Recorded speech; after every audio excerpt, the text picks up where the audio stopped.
एक ऐसा मुस्लिम व्यक्ति जिसे दिया गया राम मंदिर के प्राण प्रतिष्ठा का न्योता, वो मुस्लिम लड़की जो रामलला के दर्शन के लिए मुंबई से पैदल ही अयोध्या के लिए निकल पड़ी है।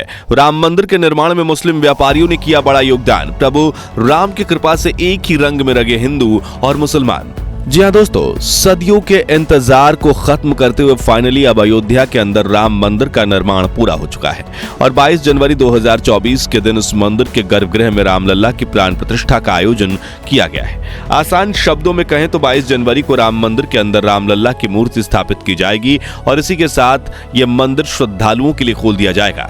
इस पावन अवसर पर देश के प्रधानमंत्री और यूपी के मुख्यमंत्री समेत दुनिया भर की बड़ी बड़ी हस्तियों को न्योता दिया गया है, जहां मेहमानों के इस लिस्ट में रामायण के राम अरुण गोविल, माता सीता का किरदार निभाने वाली दीपिका चलीखिया, अमिताभ बच्चन, रजनीकांत, माधुरी दीक्षित, अनुपम खेर, अक्षय कुमार, संजय लीला भंसाली, चिरंजीवी, मोहनलाल, टाइगर श्रॉफ और आयुष्मान खुराना जैसे फिल्मी सितारे व मुकेश अंबानी, अनिल अंबानी, गौतम अडानी, रतन टाटा जैसे इंडस्ट्रियलिस्ट व सचिन और विराट कोहली जैसे स्पोर्ट्समैन तक का नाम शामिल है। मगर हैरानी की बात यह है कि इतने सारे बड़े बड़े नामों के बीच इस उत्सव के लिए एक सामान्य मुस्लिम व्यक्ति को भी न्योता दिया गया है। और इतना ही नहीं, इस समय एक मुस्लिम लड़की मुंबई से पैदल ही रामलला के दर्शन के लिए निकल चुकी है।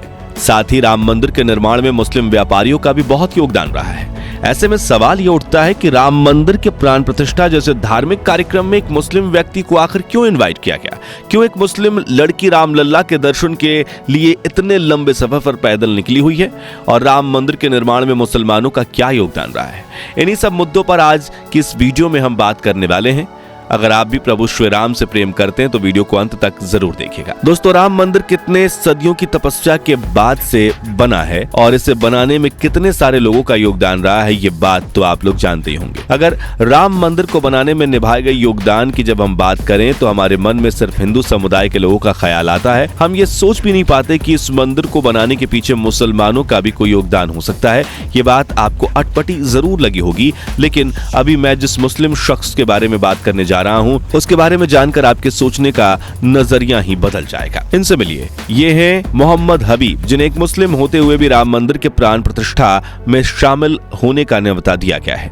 और न सिर्फ न्योता दिया गया है बल्कि हजारों राम भक्त दिल से चाहते हैं कि ये मोहम्मद हबीब इस उत्सव में जरूर शामिल हो। सोचने वाली बात यह है कि जिसमें AR रहमान और शाहरुख खान जैसे मुस्लिम हस्तियों को इनवाइट नहीं किया गया, उसमें अक्षत निमंत्रण पाने वाले ये मोहम्मद हबीब आखिर है कौन? असल में दोस्तों, मोहम्मद हबीब वो शख्स हैं जिन्होंने अयोध्या में राम मंदिर बनाने का सपना कई दशकों पहले देखा था। एक मुस्लिम होते हुए भी उनके मन में प्रभु श्री राम के लिए आस्था थी और वो दिल से चाहते थे कि अयोध्या में रामलला का भव्य मंदिर बने। भगवान राम में उनकी इसी आस्था ने उनको कार सेवकों के साथ जुड़ने पर मजबूर कर दिया था और एक कार सेवक के रूप में उन्होंने 1992 में राम मंदिर आंदोलन में हिस्सा लिया, जहां इस आंदोलन के लिए वो अयोध्या भी आए थे।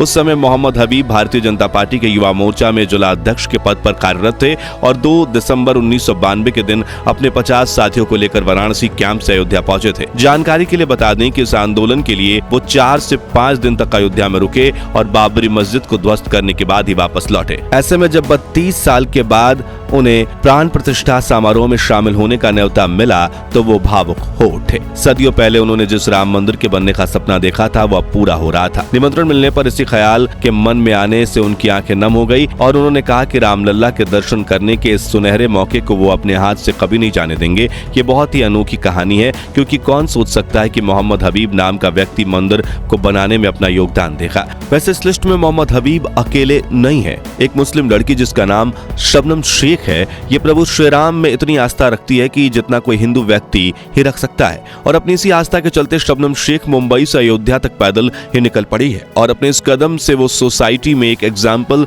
सेट करना चाहती है और लोगों को बताना चाहती है कि दूसरे धर्म के प्रति प्रेम भाव रखने से उनके धर्म को कोई नुकसान नहीं होता।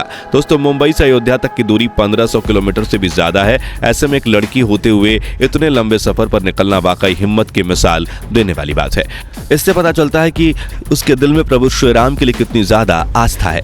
जब शबनम से इस बारे में पूछा गया कि वो एक मुस्लिम लड़की होते हुए भी राम मंदिर के लिए सफर पर क्यों निकली हैं और निकली भी हैं तो पैदल क्यों, तो इस पर शबनम ने जवाब दिया कि प्रभु राम राम सिर्फ हिंदुओं के लिए ही भगवान नहीं है, बल्कि वो संसार में सबके लिए बराबर हैं और सबको उन्हें मानना चाहिए। साथ ही उन्होंने कहा कि वो अक्सर न्यूज में देखती हैं कि इस तरह की पैदल धार्मिक यात्रा पर सिर्फ लड़के ही निकलते हैं, तो ऐसे में वो समाज को यह संदेश देना चाहती हैं कि लड़कियां भी पैदल धार्मिक यात्रा पर निकल सकती हैं। साथ ही उन्होंने ये भी कहा कि भारत एक सुरक्षित देश है जिसमें महिलाएं निडर होकर उनकी तरह किसी भी धार्मिक यात्रा पर निकल सकती हैं। हैरानी की बात यह है कि शबनम खुद को सनातनी मुसलमान कहती हैं। मुझे यकीन है कि आप में से कई सारे लोग इस शब्द को पहली बार ही सुन रहे होंगे, मगर इस शब्द की परिभाषा को शबनम बड़ी ही सुंदरता से बयान कर जाती हैं। वो कहती हैं कि अगर हमारे हिंदू भाई मज़ारों पर चादर चढ़ाने जा सकते हैं, तो एक मुस्लिम होते हुए मेरी इच्छा है कि मैं राम मंदिर जाकर रामलला के दर्शन करूं और मुझे इसमें कोई बुराई नजर नहीं आती है।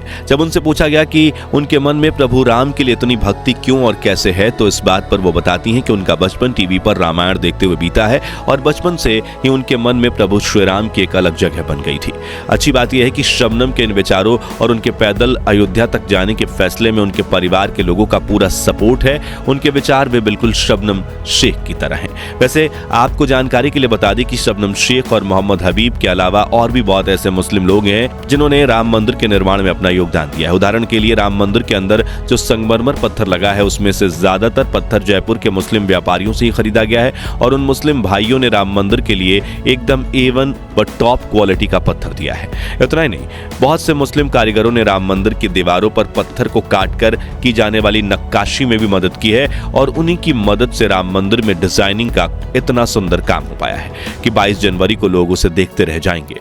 मंदिर के लिए पत्थर देने वाले इन मुस्लिम व्यापारियों से जब पूछा गया कि राम मंदिर के निर्माण का हिस्सा बनकर ये लोग कैसा महसूस कर रहे हैं, तो इनमें से ज्यादातर व्यापारियों का जवाब यही था कि वो अपने आप को भाग्यशाली मानते हैं कि उन्हें इस नेक काम का हिस्सा बनने का मौका मिला। इतना ही नहीं दोस्तों, अयोध्या के रहने वाले लोग, लोकल मुस्लिम भी राम मंदिर के बनने को लेकर खुश हैं और वो 22 तारीख को देश भर से आने वाले श्रद्धालुओं का स्वागत करने के लिए पूरी तरह से तैयार हैं। उनका कहना है कि चाहे हिंदू हो या मुस्लिम, इस धार्मिक पर्व के लिए अयोध्या के हर इंसान के घर का दरवाजा खुला हुआ है। देश भर से चाहे जितने भी श्रद्धालु अयोध्या क्यों ना आ जाएं, किसी को कोई तकलीफ नहीं होने दी जाएगी। अयोध्या राम मंदिर उद्घाटन के इस पावन अवसर पर हिंदू और मुस्लिम समाज के लोग जिस तरह एकता दिखा रहे हैं और लोगों में भाईचारे और प्रेम की जो भावनाएं देखने को मिल रही है, वो वाकई बेमिसाल है। सही मायनों में देखें तो यही असल भारत की पहचान है। अब आप लोग इसके बारे में क्या सोचते हैं, कमेंट करके अपने विचार जरूर शेयर कीजिए। बाकी दोस्तों, आज के हमारे इस वीडियो में बस इतना ही था। वीडियो अच्छी लगी हो तो इसे लाइक और शेयर जरूर करना और अगर आप हमारे फेसबुक पेज पर नए हैं तो पेज को फॉलो भी जरूर करें। मिलते हैं जल्दी एक ऐसी ही और इंटरेस्टिंग वीडियो में, तब तक के लिए गुड बाय, जय श्री राम।